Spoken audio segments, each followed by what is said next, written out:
Have you ever wondered what it's like to be completely alone, high above the world in a glass box, watching over a vast, silent forest? For a fire lookout, that's just another day at the office. But for one lookout named Mark, a routine day turned into a nightmare he'd never forget. This is the story of what he recorded in the forest. Mark had taken the job for the solitude. He was an amateur photographer and a nature lover, and the idea of spending a summer surrounded by nothing but trees and sky was his version of paradise. His tower, the Thoroughfare Lookout, was one of the most remote in the country, a tiny cabin perched on a steel frame 60 feet in the air, miles from the nearest road. His only connection to the outside world was a crackly radio. For the first few weeks, it was perfect. He spent his days scanning the horizon for smoke, reading old paperbacks, and capturing stunning photos of sunsets that painted the sky in fiery colors. The silence was deep, broken only by the wind whistling through the tower's struts and the distant call of a hawk. One afternoon in late July, things started to feel off. It began subtly. A strange stillness fell over the forest. The usual chorus of birdsong went silent. The squirrels that usually chattered and chased each other around the base of the tower were nowhere to be seen. An oppressive quiet settled in, the kind that feels heavy, like the air before a storm. Mark felt a prickle of unease on the back of his neck. He'd lived in the wilderness long enough to know that when the animals go quiet, it's because something else is making noise. Or worse, something is hunting. He grabbed his binoculars, his knuckles white as he gripped them, and started scanning the tree line. He saw nothing out of the ordinary, just an endless sea of green fir and pine. He tried to brush it off as his imagination running wild from the isolation. But the feeling wouldn't go away. That night, sleep didn't come easily. Every creak of the tower, every gust of wind, sounded like a footstep on the stairs. The next day, the silence was broken. It started as a low, guttural sound that seemed to come from everywhere at once. It wasn't a bear or a wolf or any animal Mark had ever heard in his life. It was a deep, resonant hum, almost mechanical, but with a strange, organic quality to it. It would rise and fall in pitch, a rhythmic, unsettling vibration that seemed to make the very air tremble. Mark's heart hammered against his ribs. He fumbled for his audio recorder, a small device he used to capture the sounds of the forest. With a shaky hand, he pressed the record button, pointing the microphone out the window towards the source of the noise. He recorded for nearly 10 minutes as the bizarre humming sound pulsed through the valley. Then, as suddenly as it had begun, it stopped. The silence that returned was somehow even more terrifying. Mark played back the recording, his ears straining.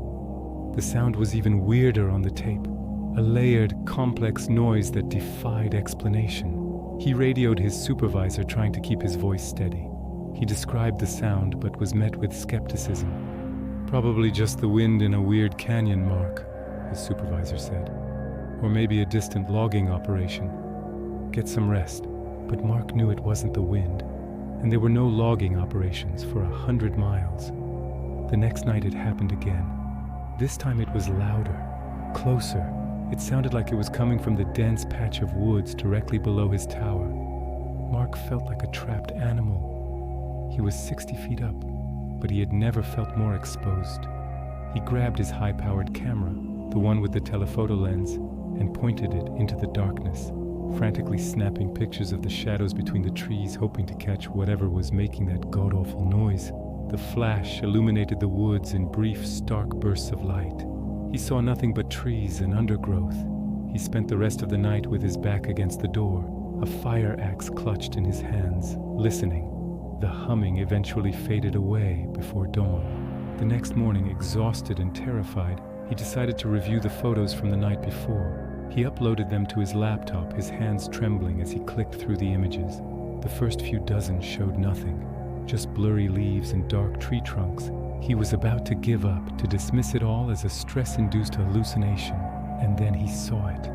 In one frame, partially hidden behind a thicket of ferns, were 2 points of light. They weren't the right color or position for an animal's eyes. They were a pale, bluish white. and they seemed to be glowing with their own internal luminescence. Mark zoomed in, his breath catching in his throat. The image became pixelated, but the shape was still there. As he stared, a cold dread washed over him. The 2 points of light weren't just lights, they were part of something larger. A tall, impossibly thin figure was standing there, its form almost blending into the surrounding trees. It was featureless, a silhouette against the dark woods, but those 2 glowing eyes were staring directly up, directly at him. Mark felt sick. He slammed the laptop shut. This was not an animal, this was something else, something ancient and unknown. He was no longer just an observer, he was being observed. For the next 3 days, he lived in a state of constant fear. The humming returned each night, a nightly torment that shredded his nerves. He didn't dare take any more photos. He didn't want to see it again. He just sat in the dark, listening, waiting for the sun to rise. He barely ate or slept. The isolation he once craved had become his prison. On the 4th day, he saw something new. During his routine scan of the horizon with his binoculars, he noticed a strange pattern in the trees about a mile west of the tower. It wasn't smoke. It was a perfect circle, about 50 feet in diameter, where the trees had been flattened, pushed outwards from a central point as if by a massive unseen force. The damage was fresh. Mark knew with a certainty that chilled him to the bone that this was connected to the humming and the figure in the woods. That was the last straw. He grabbed his radio and frantically called his supervisor. He didn't care if they thought he was crazy. "Get me out of here," he yelled, his voice cracking with panic. "I'm declaring a personal emergency. Get me out of here now." There was a long pause on the other end. Maybe it was the sheer terror in his voice, but this time they believed him. A rescue helicopter was dispatched. The hours waiting for the helicopter were the longest of Mark's life. He kept his eyes fixed on the tree line, expecting to see that tall, slender figure step out into the open. The humming started again as dusk began to fall, louder than ever before, a chorus of alien sound that seemed to be closing in on him. Just when he thought he couldn't take it anymore, he heard the distant thwump, thwump, thwump of helicopter blades as the chopper descended towards the small clearing near the tower. Mark scrambled down the stairs, not even bothering to pack his belongings. He ran towards the helicopter, not looking back. As he was pulled inside, he risked one last glance at his tower. For a split second in the fading light, he thought he saw a tall, thin figure standing on the tower's balcony, its 2 pale eyes glowing in the dark, watching him leave. Mark never went back. He quit his job immediately and moved to the city, as far from the deep woods as he could get. He refused to talk about what happened except to say he wasn't cut out for the isolation. But he kept the recording, and he kept the photo. Sometimes late at night, when the city is quiet, he plays the audio file. He listens to that deep, unnatural humming, and he remembers the silence of the forest, the feeling of being watched, and the terrifying image of 2 glowing eyes staring up at him from the darkness. The official report simply stated that Mark had a breakdown due to stress and isolation. The flattened circle of trees was attributed to a rare weather event called a microburst. But Mark knows what he saw and what he heard. He was a fire lookout, paid to watch the forest. And in the summer of that year, he saw something in the forest watching him back.